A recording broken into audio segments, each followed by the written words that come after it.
I started watching the new Netflix series Adolescence, and after just 10 minutes, I could see why it had gotten and has gotten so much attention.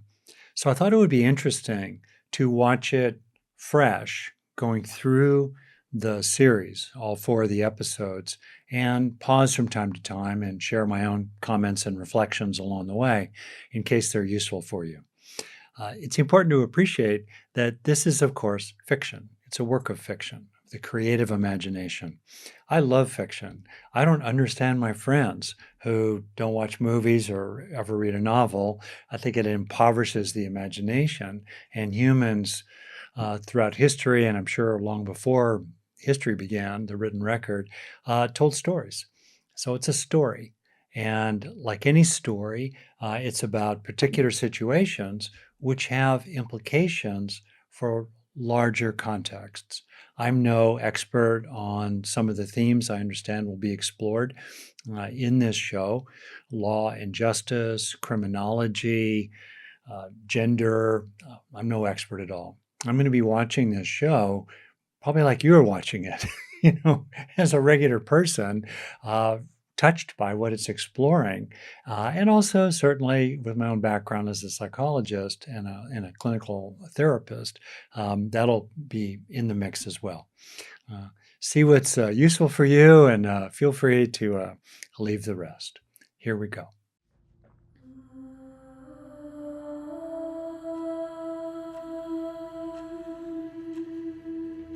Wow. Just the opening image of the main character, who I know already is being accused of a very serious crime, the main character as a young boy. And I'm sure there could have been a picture of him as an even younger boy. And it just reminds me of something I try to keep in mind as a therapist, and try to keep in mind also in other situations as well, if possible, that deep down inside everyone is a little kid.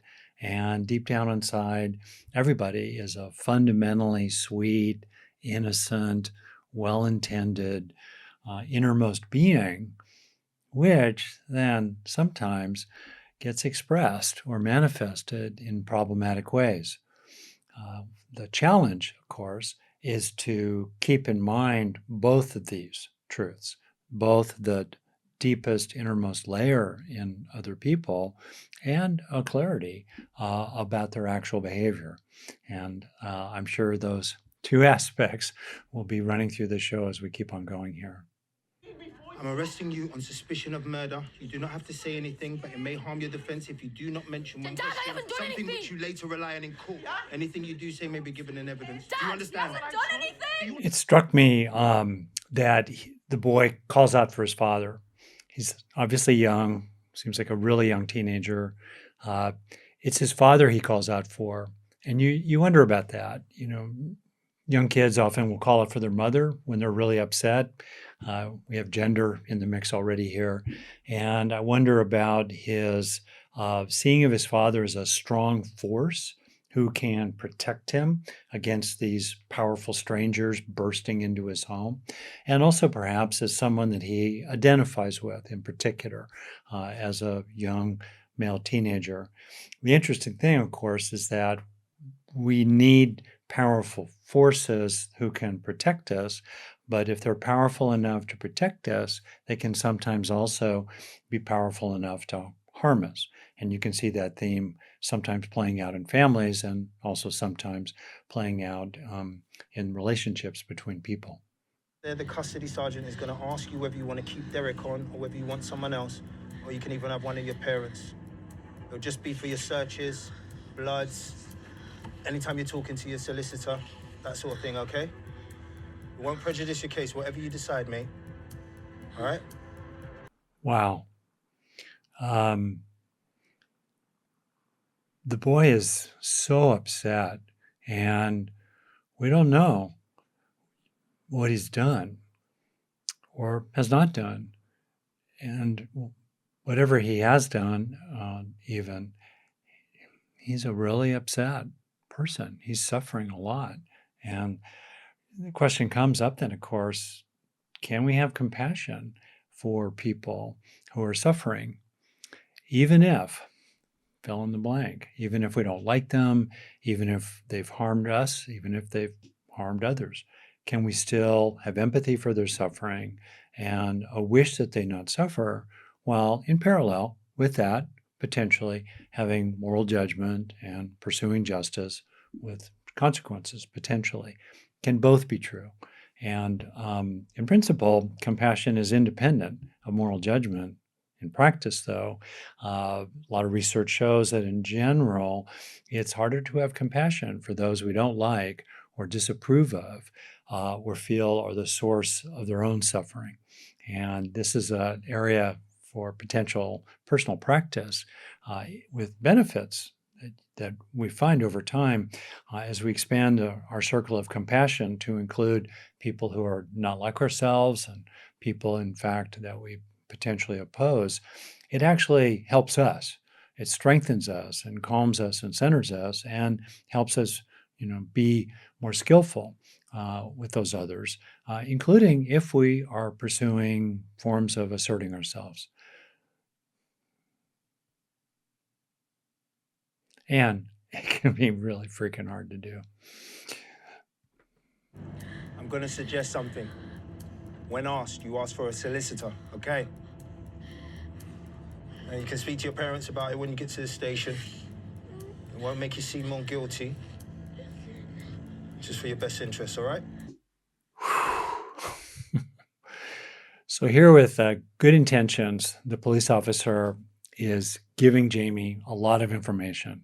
He's talking at him, and maybe he needs to be doing that at that moment in the police process. On the other hand, Jamie is totally flooded, unable really to process this stream of information coming at him. And that's often the case. We get so triggered, we're so flooded, our capacity to process complicated language and information and sequences and abstractions and just words, we just push it away. We just can't handle it. I recall times when I was in therapy, myself and my therapist, very skillful, well-intended person, would be saying things to me to help me, and I could hardly understand what she was saying. So one of the takeaways here is to be aware of this with other people. And if they're too flooded, to give the person time to settle down and flip it around when we ourselves are so flooded that it's just hard to process, to buy ourselves a few minutes, maybe a few hours, even a few days, to come kind of back down to earth again, regroup, gather ourselves, still maybe upset, but not overwhelmed by it all. Once you've had your breakfast, Jamie, a nurse will be brought in, and if she thinks you're okay, you'll be taken to have some photos and samples taken, okay? Then your lawyer will be brought. It's so wrenching to see a child suffer. He's a child. He's 13. Whatever actions he's done, and also he's a child. There's something really primal in us as a primate species, mammalian species, to see a child suffer. And that's what I'm feeling here. Jamie has asked whether you'll be his appropriate adult. What's that? Or you'll be in his interviews with him, any bloods taken by the nurse, that sort of stuff. How do you feel about that? Okay, yeah. Yeah, all right. So again, Jamie is picking his father as his protector, which of course he can. And in terms of, the nurturing role, that's often carried a lot by the mother. I'm not saying that's good or bad. I'm just noting it as really common. Even she is surprised and wondering, why is Jamie picking his father? So we're seeing again a closeness with the father emotionally for whatever reasons, and also to some extent maybe an identification with him and perhaps even a sense of him as having the ability to support him, to support Jamie in this setting. I'm not sure of what it all means, but I'm just noticing it, and it does stand out. I can't help myself from observing all this in part through the lens of gender. And that's pretty fraught territory, particularly these days. That said, I'm just therapists rush in where angels fear to tread. So I'm just aware of my comments about Jamie reaching out to his father as a protector, nurturer in this time, not his mother. I'm observing the dynamic there. I find myself wondering about the sister, if Jamie, who's accused of killing someone, a young girl, how does his sister start to process that? And as I watch the police detective here, I'm just aware of his physicality, big, strong. And I'm also aware of the police sergeant, a woman, very determined, powerful person. And the ways in which these images, shape our views around gender and the dynamics, between people. Someone who's big and powerful and strong can help a lot and can also hurt. So how do we hold both of those together? How do we appreciate strength, including physical strength, including in the history of males and females over the many thousands of years? How do we react to that kind of strength, and how do we use that strength in ways that are good? Fundamental question, which applies, of course, to both genders and to those who don't identify with either gender or transgender, which certainly is, a fraction of the population that matters. So I'm in the mess of it right here, right now, thoroughly gripped and really feeling for Jamie and really feeling for, who he potentially may have killed.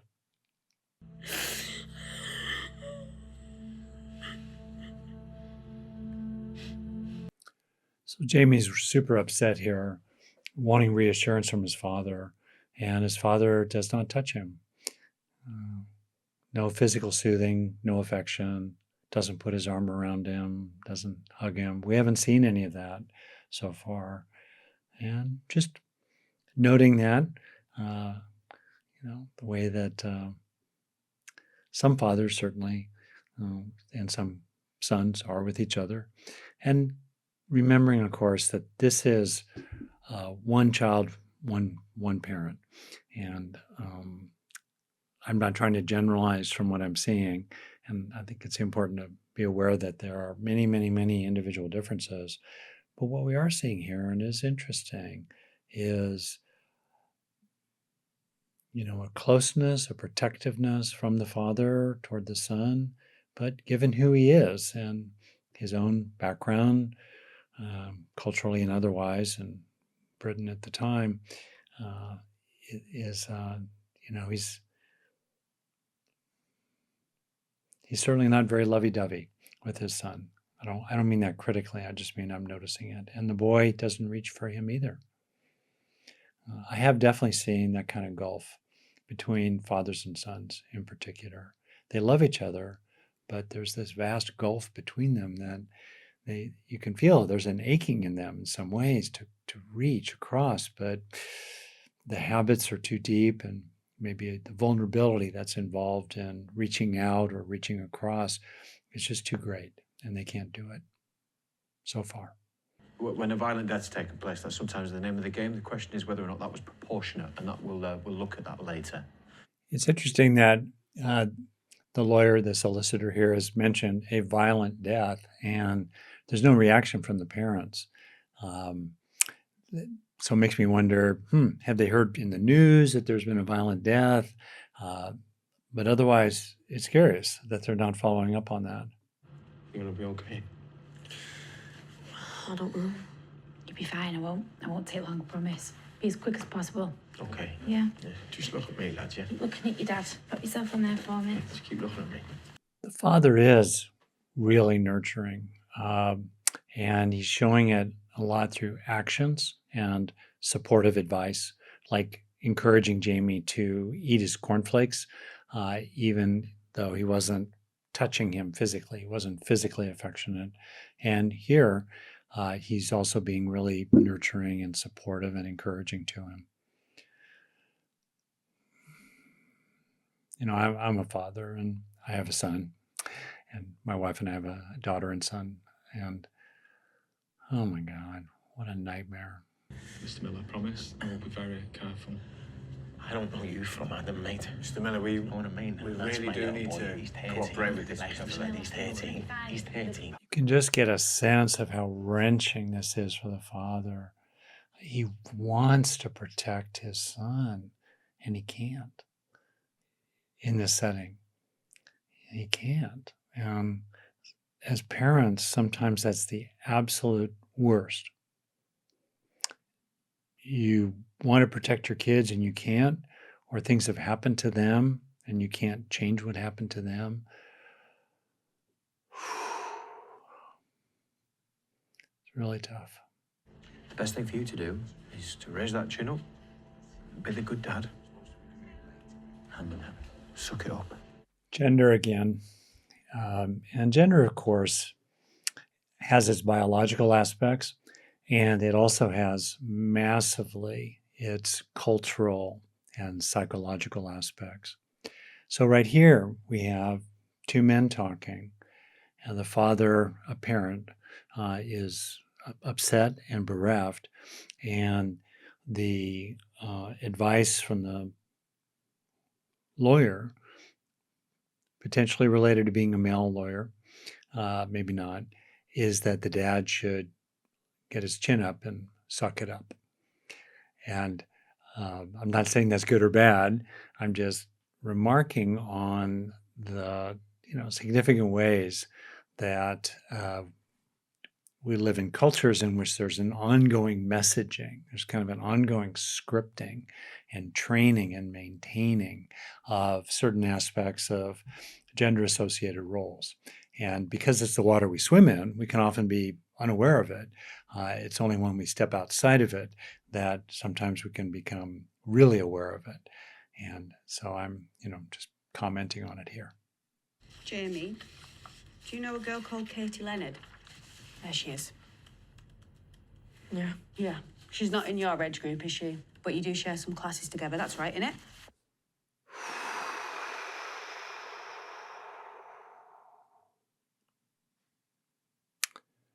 So I've been wondering through the story what the woman detective is thinking and feeling.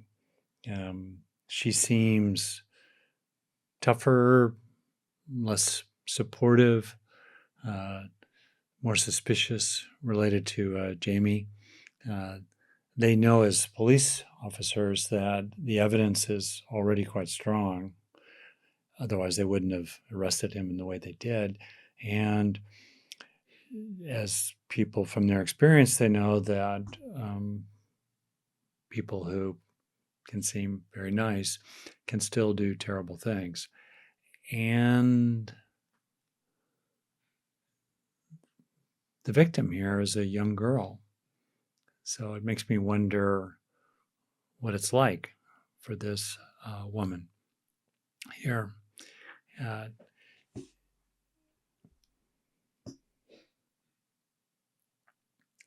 I'm not any kind of an expert in this territory. I do believe it's a case that by the time someone gets to be, let's say, the age of the detective here, a significant percentage, depending on how these things are categorized, of women has been on the receiving end of some kind of sexual assault. There's a spectrum, of course, of sexual assault, and the percentages really rise in terms of unwanted sexual advances that have not yet become violent. It's just a fact. And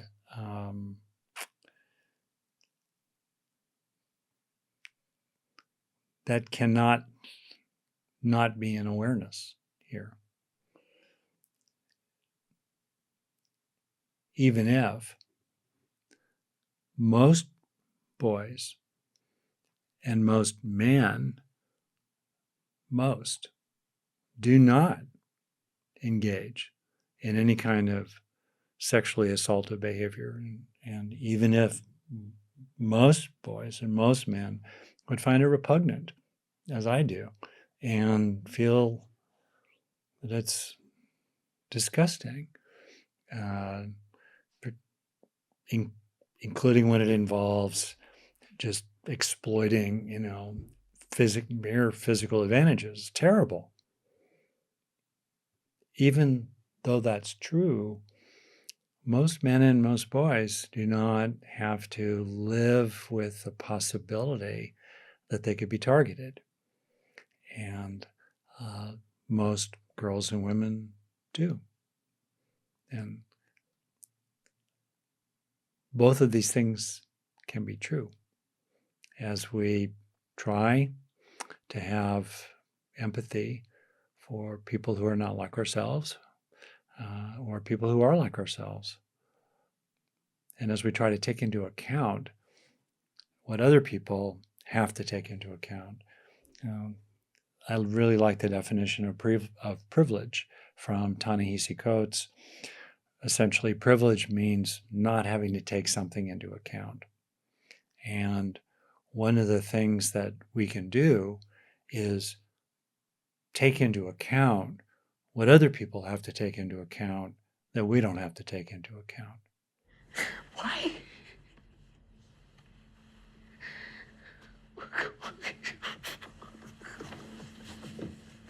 Not impossible. I'm not done anything.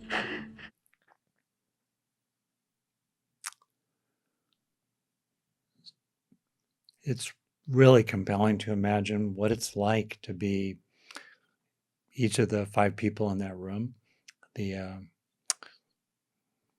police sergeant, the inspector, the attorney, the father, and Jamie. And also, especially,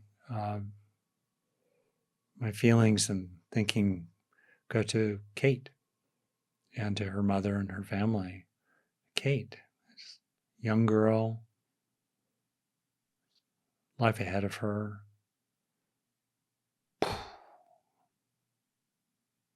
Stands up for herself, pushes Jamie away, and he attacks her, and in a rage, again and again and again. Hey, poor Kate, right? Wow.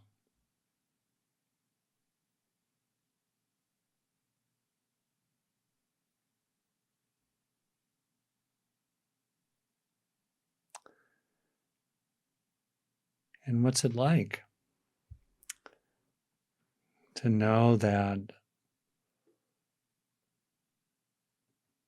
there's a chance, not impossible, that you could be Kate? How do you live with that? How do you carry that? And